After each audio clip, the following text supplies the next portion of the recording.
중요성, 예배가 바로 축복의 마중물이라고 하는 것은 무엇을 처음 끌어당기는 시작, 이걸 마중물이라고 합니다. 그래서 예배가 축복의 마중물이다. 그러니까 우리 예배의 성공자가 됩시다. 예배를 잘 드립시다. 예배를 귀히 여길 줄 압시다. 이런 주제로 함께 은혜를 나누겠습니다. 어떤 사람이 넓은 사막을 정처 없이 방황하면서 걸어가고 있었습니다. 그런데 가져간 물이 다 떨어져 가고 있었습니다. 마음속에 이거 빨리 오아시스를 찾아야지, 큰일 나겠다, 이런 걱정과 불안한 마음이 들었습니다. 그러다가 사람 발자국을 발견하고는 이제 살았다, 이렇게 생각했습니다. 그 발자국만 따라가면 분명히 사람 사는 오아시스나 마을이 발견될 것이다 라고 생각했습니다. 그는 그 발자국을 계속 따라갔습니다. 하지만 아무리 가도 발자국은 끝이 없고 해는 점점 기울어 가고 있었습니다. 그제서야 그는 자기가 자기 발자국을 되밟아가면서 맴돌고 있었다는 사실을 깨닫고 깜짝 놀랐습니다. 이거 컴컴해지자 하늘에 북극성이 반짝거렸습니다. 그 북극성을 보고 그는 이제 제대로 방향을 찾아서 바른 길을 가게 되었습니다. 여러분, 언제까지 똑같은 길을, 내가 내 발자국을 쫓아가며 거기에 길이 있는 것처럼 평생을 살아가시겠습니까? 이제는 생각을 바꾸어서 하늘을 쳐다보시기 바랍니다. 하늘을 쳐다보는 계기를 만들어야 비로소 내 생의 궤도가 바른 길에 서게 되는 것입니다. 앞서 말씀드렸듯이 마중물이라는 것이 있습니다. 딱송 깊은 곳에 있는 맑고 시원한 샘물을 끌어올리기 위해서 마른 펌프에다가 붓는 한 바가지의 물을 일컫는 우리 순수한 말입니다. 우리나라는 집안 주방이나 욕실에까지 수도가 연결되어 있어서 편리하게 사용하고 있지만 지금도 저 동남아시아 지역, 특히 베트남이라든가 캄보디아, 라오스, 중국, 아프리카 등지에는 펌프를 사용해서 물을 쓰고 있습니다. 물론 펌프가 없이 우물물을 길어다, 냇물이나 강물을 길어다 사용하는 나라도 있습니다. 땅속의 물을 뽑아내기 위해서 펌프질하면서 넣어준 한 바가지 정도의 물, 이 물이 반드시 있어야 물을 퍼올릴 수 있습니다. 그것을 마중물이라고 합니다. 한 바가지의 물을, 펌프에서 쏟아져 나올 물을 생각한다면 그건 작은 것이지만 그 마중물이 없다면 펌프에서는 물이 나올 수가 없습니다. 겉으로 보기에는 시시한 물 한 바가지죠. 그냥 볼 때는 그 아무것도 아닌 예배 같습니다. 맨날치 드린 예배 하찮고 시시할 수도 있습니다. 그러나 그 한 바가지를 통해서 땅속 깊은 곳에 잠자고 있는 더 많은 물을 끌어올려 쓸 수가 있습니다. 오늘 첫 번째 대제로 여러분에게 말씀을 깊이 생각해 보고자 하는 것은, 우리가 하나님을 사랑한다 하면 그 하나님을 사랑하는 마음을 예배에 집중하셔야 됩니다. 예배에 집중하면 하나님의 역사가 나타납니다. 자, 오늘 본문 3절로 4절 한번 같이 읽겠습니다. 찾았으면 아멘 합니다. 합독합니다. 시작. 솔로몬이 여호와를 사랑하고 그의 아버지 다윗의 법도를 행하였으나 산당에서 제사하며 분향하더라. 이에 왕이 제사하러 기브온으로 가니 거기는 산당이 큼이라. 솔로몬이 그 제단에 1000번제를 드렸더니 아멘. 오늘 1000번제에 대해서 말씀을 드리고자 하는 것이 아닙니다. 솔로몬이 드렸더니 1000번제는 하나님의 축복을 끌어당기는 마중물이었습니다. 솔로몬이 여호와를 사랑했다라고 말씀하고 있습니다. 여러분, 하나님을 사랑하는 일이야말로 축복의 지름길인 것입니다. 솔로몬은 그 아버지 다윗의 법들을 다 행하였다고 그랬습니다.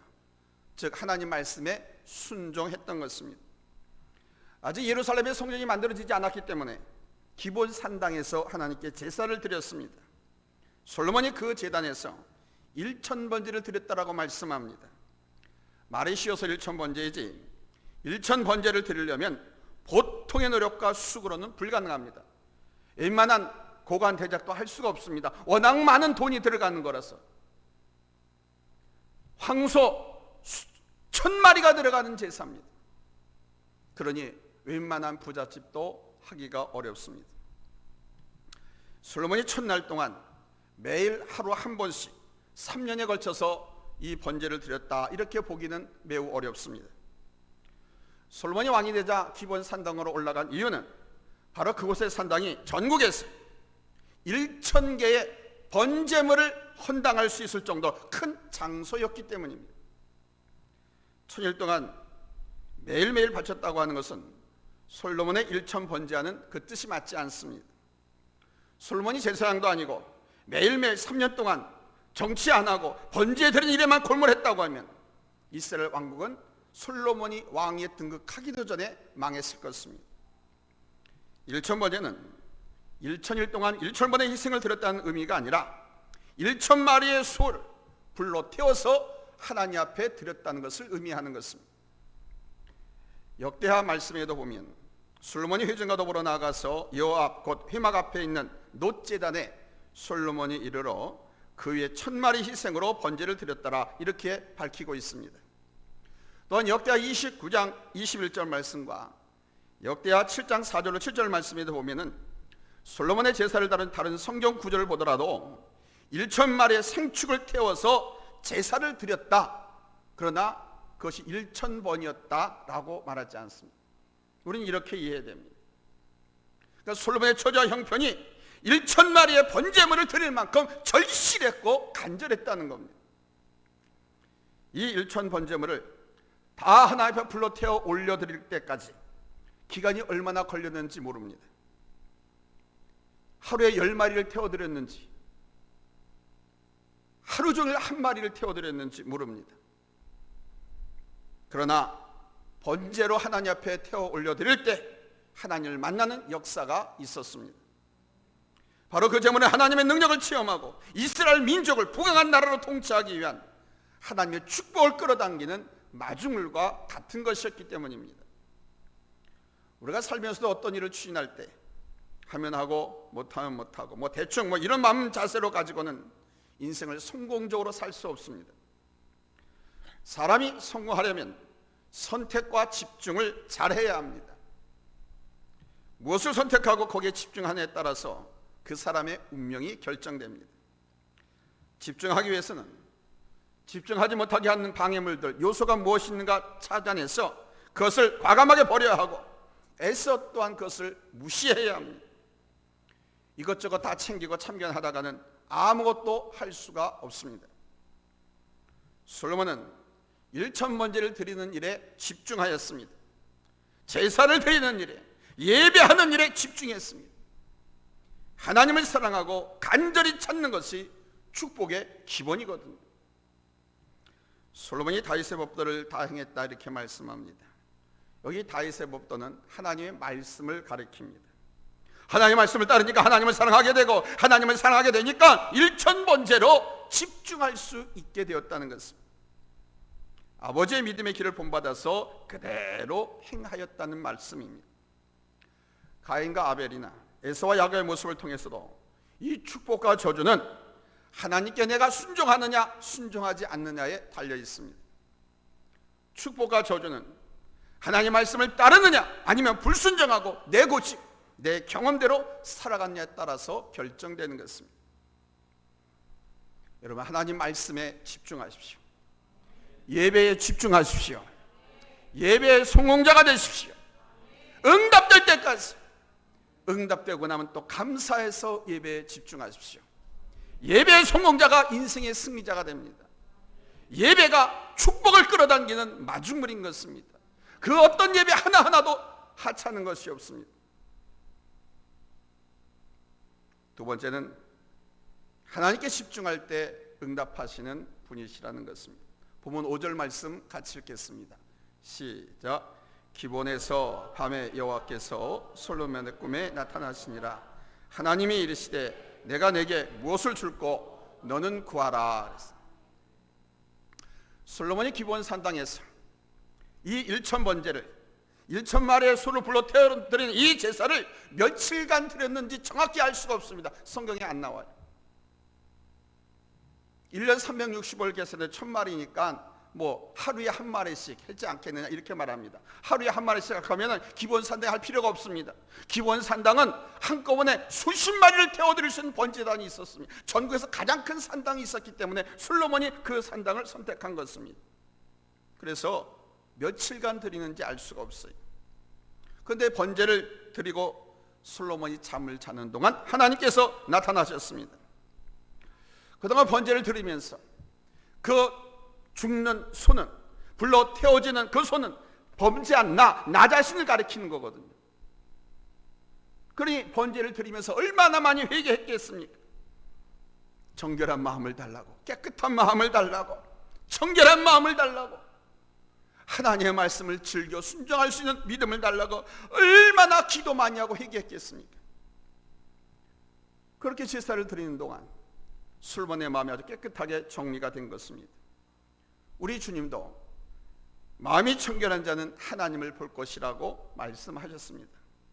솔로몬이 바로 그런 경험을 토대로 해서 잠언에 보면 나를 사랑한 자들이 나의 사랑을 입으며 나를 간절히 찾는 자가 나를 만날 것이니라고 기록하고 있습니다. 또한 시편 기자를 통해서도 여호와께서 집을 세우지 아니하시면 세운 자의 수고가 헛되며 여호와께서 성을 지키지 아니하시면 파수꾼의 깨어있음이 헛되도다. 너희가 일찍 일어나고 늦게 누우며 수고의 떡을 먹음이 헛되도다. 그러므로 여호와께서 그의 사랑하신 자에게는 잠을 주시는 도다라고 말씀했습니다. 여기서 여호와께서 그 사랑하신 자에게는 뭘 주신다? 잠을 주신다라고 하는 이 말씀의 뜻은 하나님을 사랑하는 그 사람이 잠을 자는 동안에도 하나님께서 복을 주신다는 겁니다. 그러니까 잠을 자는 동안에 하나님을 사랑하는 사람들은 복을 받는다는 말이 맞는 겁니다. 내가 하나님 앞에 예배하고 하나님을 사랑하면, 그래서 열심히 살고 피곤하고 지쳐서 집에 와서 잠을 자면 그 잠을 자는 동안에 땀 흘리고 수고하고 헌신하는 그 삶의 현장에는 하나님께서 복으로 채워주신다는 거예요. 아멘? 믿습니까? 왜? 하나님께서 지키시고 자라게 하시고 보호하시고 성장하게 하시고 열매 맺게 하시고, 그래서 성도가 잠을 자는 동안에 복을 받게 하신다는 거예요. 사실 잠을 자는 동안에 내가 할 수 있는 것은 숨 쉬는 것 외에 아무것도 없습니다. 그런데 내가 잠을 자는 동안에 하나님께서 함께 하시고 지켜주시고 도와주시고 하나님의 역사가 시작되는 줄로 믿습니다. 할렐루야. 야곱도 베델에서 잠을 자는 동안에 사다리가 저 하늘 꼭대기까지 뻗쳐지고 천사가 오르락내리락하는 광경을 보았습니다. 요셉도 볕단이 자기 볕단을 향해서 절하는 꿈을 꾸고 별들이 자기 별을 향해서 절하는 꿈을 꾸었습니다. 꿈은 잠을 자야 꿀 수 있습니다. 하나님께서 꿈을 통해서 말씀하셨던 것입니다. 잠을 자는 동안에 복을 받은 대표적인 경우입니다. 그 야곱의 하나님, 요셉의 하나님, 여러분 솔로몬의 하나님은 오늘도 살아계시는 역사하시는 우리 하나님이신 줄로 믿습니다. 할렐루야. 이렇게 축복의 사람들은 한결같이 잠을 자는 동안에 복을 받았습니다. 그럼 잠을 자기 전에는 뭘 했느냐? 예배에 집중했습니다. 하나님 말씀을 즐겨 순종했습니다. 하나님을 하나님 되게끔 하나님 앞에서 살았습니다. 간절했습니다. 그래서 피곤해 지쳐서 잠을 자게 된 거예요. 그랬더니 하나님께서 잠을 자는 동안에도 복을 받게 하셨다. 잠을 자는 동안에 하나님께서 솔로몬에 나타나셔서 내가 내게 무엇을 하여 줄지 구하라 이렇게 말씀했습니다. 우리 하나님은 막무가내로 밀어붙이는 분이 아니십니다. 우리 하나님은 인격적인 관계에서 우리로 하여금 지정이 인격적으로 결정하게 하시고 또한 웨이팅, 기다려 주시는 하나님이십니다. 1천 번제를 드리면서 솔로몬은 하나님께 더 가까이 나가게 되었고, 왜? 1천 번제, 1천 마리의 소를 하나 앞에 태워서 드리는 제사를, 예배를 계속 드렸으니 더 가까이 나가게 됩니다. 예배를 많이 드리면 드릴수록, 말씀을 많이 들으면 들을수록, 하나님의 말씀을 많이 행하면 행할수록 하나님께 더 가까이 나가게 됩니다. 하나님을 더 알아가게 되고요. 그래서 거짓되고 썩고 부패한 더러운 자신의 모습을 발견하고는 회개하고 또 얼마나 많이 회개했겠습니까? 결국 그렇게 회개를 많이 하고 주님으로부터 모든 죄를 용서받고 깨끗한 마음이 되었을 때 우리 하나님은 솔로몬에게 나타나신 것입니다. 그렇게 나타나셔가지고 솔로몬에게 내가 내게 무엇을 해줄까 하고 묻게 되신 것입니다. 이때 솔로몬의 처지와 형편은 바람 앞에 가물거리는 촛불과도 같았습니다. 힘 있는 사람이 나타나서 너 뭐야 하면서 툭 밀면 그냥 발랑 뒤로 자빠질 수밖에 없는 그런 상황이었습니다. 우리 주님께서는 구하라, 찾으라, 두드려라 라고 말씀하셨습니다. 왜 구하고 찾고 두드려야 합니까? 우리 하나님은 인격적인 하나님이시기 때문에 그렇습니다. 우리 하나님은 내가 무릎 꿇을 때까지 기다렸습니다. 이 무릎 꿇는 것은 하나 앞에 회개하고 하나 앞에 기도하고 찾을 때입니다. 예배할 때까지입니다. 세 번째는 하나님 마음에 합한 기도를 드려야 합니다. 오늘 본문 한번 같이 읽겠습니다. 본문 7절에서 10절입니다. 보이나요? 글씨가? 예, 같이 읽겠습니다. 시작. 나의 하나님 여호와여, 주께서 종으로 종의 아버지 다윗을 대신하여 왕이 되게 하였사오니 종은 작은 아이라 출입할 줄 알지 못하고 왕께서 택하신 백성 가운데 있나이다. 그들은 큰 백성이라 수요가 많아서 셀 수도 없고 기록할 수도 없사오니 누가 주의 이 많은 백성을 재판할 수 있사오리까? 듣는 마음을 종에게 주사 주의 백성을 재판하여 선악을 분별하게 하옵소서. 솔로몬이 이것을 구하매 그 말씀이 주의 마음에 든지라. 아멘. 마이크가 조금 힘듭니다. 조금 올려주세요. 솔로몬이 기본 산당에서 1000번째 제사를 드리는 것은 그가 아주 절박한 상황에 몰렸었기 때문입니다. 아버지 다윗의 허락을 얻어서 왕위를 계승하긴 했지만 나이가 어립니다. 다윗에겐 여러 아들들이 있었어요. 꽤 많은 아이들이 있었습니다. 아버지 뻘되는 아들들이 얼마나 많이 있었는지 모릅니다. 솔로몬은 아직 어린 나이입니다. 솔로몬이 누구 소생입니까? 밧세바의 소생입니다. 인생 경험 너무도 부족합니다. 출입도 알지 못한다고 그랬어요. 나가고 들어올 때를 분별할 수 있는 판단력이 없다는 얘기입니다. 막막했습니다. 주변에는 호시탄탐 권력의 자리를 빼앗으려고 하는 나이 많은 이복 형제들이 있었고, 어떻게 하면 왕자에서 저놈을 몰아내고 왕자를 차지할까 하는 정적들이 궁궐에는 득실거렸거든요. 언제 죽임을 당할지 모르는 아주 불안한 상황입니다. 여러분도 아시겠지만 다윗의 아들 압살롬은 반란을 일으켜서 지 아버지를 죽이려고 추격까지 했지 않습니까? 그런 형제들이 있는 거예요. 근데 그 어린 솔로몬이 왕이 되었으니 얼마나 불안하겠습니까? 뿐만 아니라 대내적으로 또 군사적으로 정치적으로 매우 불안했습니다.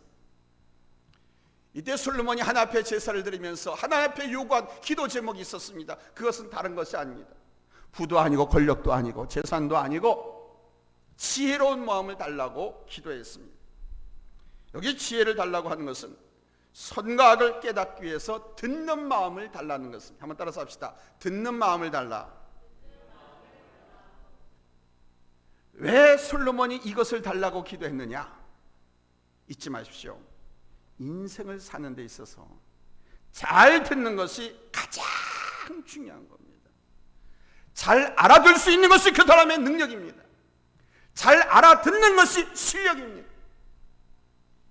한 선생이 한 교실에서 공부를 아이들에게 가르칩니다. 근데 실력 있는 아이는 아주 잘 알아듣고 1등을 합니다. 2등을 하고.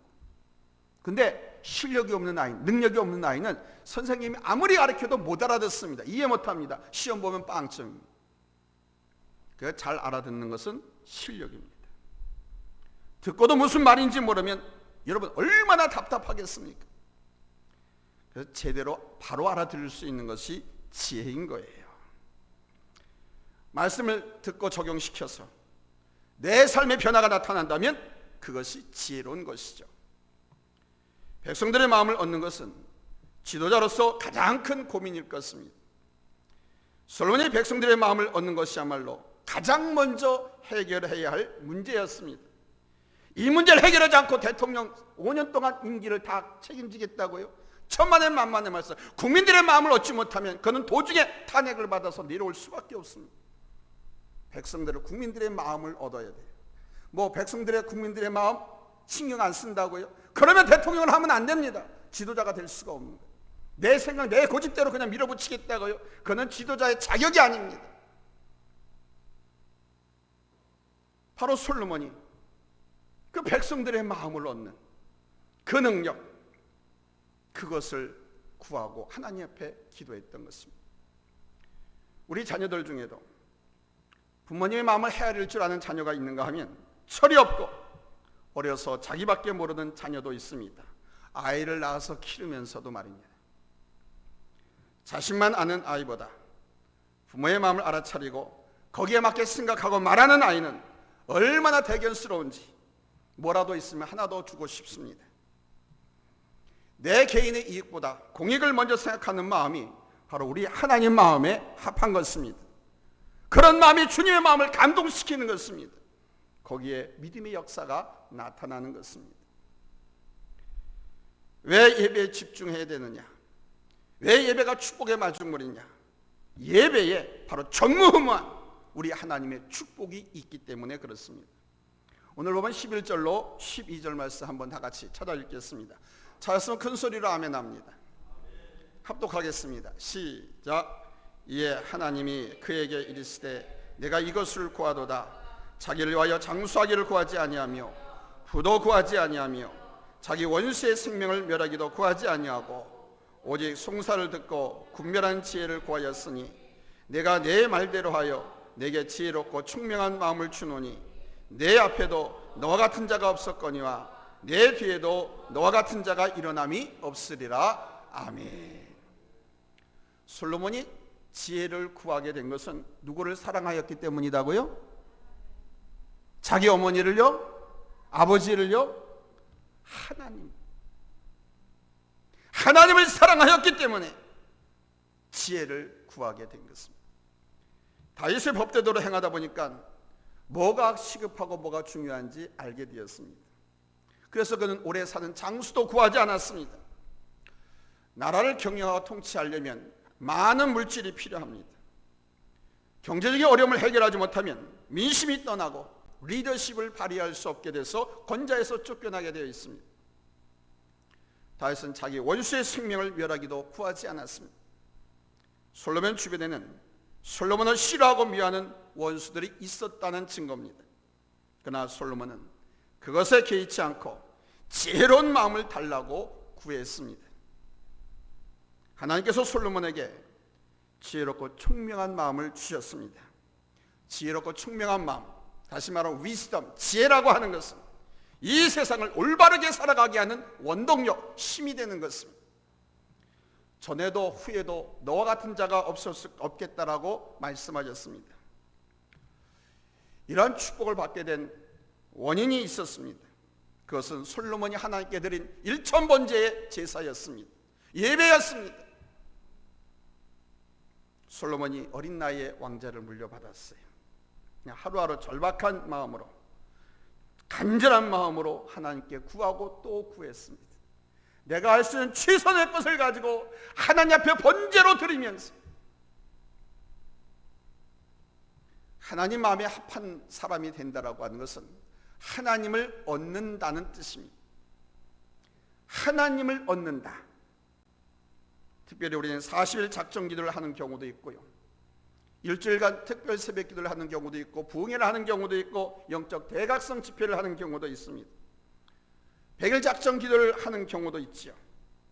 그러나 그러한 모든 것들도 이 솔로몬의 1,000번제에 비하면 작습니다. 물론 이 솔로몬의 1,000번제보다 더 크게 하나님 앞에 헌신하게 나가면서 드리는 수억, 수십억, 수백억을 하나님 앞에 헌금하는 성도들도 있습니다. 그러나 우리가 드리는 특별 새벽기도, 부흥회, 작정기도 이러한 것은 솔로몬의 1,000번제에 비하면 너무 작지요. 그러나 1,000번제를 드리듯이 예배의 연속성을 갖고 예배에 집중하면, 예배를 하나도 빠뜨리지 않고 하나님 앞에 드리면 하나님을 만날 수 있습니다.